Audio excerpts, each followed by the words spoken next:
আসসালামু আলাইকুম বন্ধুরা, আজকে আপনাদের দেখাবো আজব এক কাহিনী। এটা হচ্ছে আপনার গোপালগঞ্জ কোটালীপাড়া চিত্রাপাড় গ্রামের কবরস্থান। গতকাল রাতে এখান থেকে আনুমানিক 4 থেকে 5টি লাশ চুরি হয়। তো আমি আজ পর্যন্ত অনেক জায়গায় শুনছি যেরকম কাহিনী হয়, তো আজকে আমি নিজের চোখেই দেখলাম আমাদের গ্রামে এই আজব ঘটনাটি। তো দেখেন হাজার হাজার লোক এখানে আসছে এটা দেখার জন্য।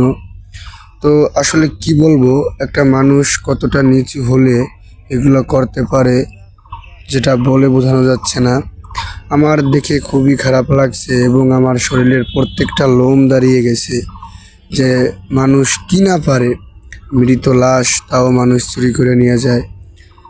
তো কি যাই হোক, বলার ভাষা খুঁজে পাচ্ছি না।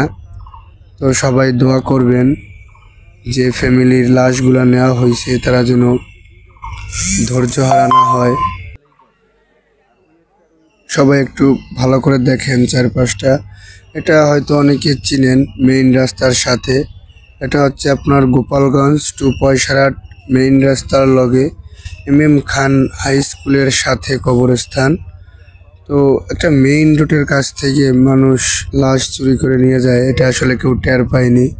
তো পাশের গ্রামের লোকও টের পায়নি। তো তারা পাশে একটা কবরস্থানের পাশে একটা বাড়ি আছে। তো তারা কালকে রাত্রে কুকুরের ডাক শুনতে পায়, কিন্তু তারা ওভাবে গুরুত্ব দেয় নাই, যার কারণে তারা এটা দেখতে পারে নাই। তারা যদি একটু গুরুত্ব দিয়ে দেখতো তাহলে হয়তো তারা হাতে নাতে ধরতে পারতো চোরদের। দেখেন হাজার হাজার লোক রাস্তার উপর দাঁড়িয়ে আছে শুধু এগুলো দেখার জন্য। আরো অনেক লোক ছিল যারা এখন চলে গেছে, অনেক লোক আসতেছে যাইতেছে। আসলে এই সব বিষয়টা নিয়ে অনেক খারাপ লাগে যে হয়তো মানুষ মারা গেলে বাড়ির পাশে কবরস্থানে কবর মাটি দিয়ে তারপরে হয়তো বা 2 রাকাত নামাজ পড়ে আইসা দোয়া করে, কারো বাবার লাশ, কারো মায়ের লাশ, কারো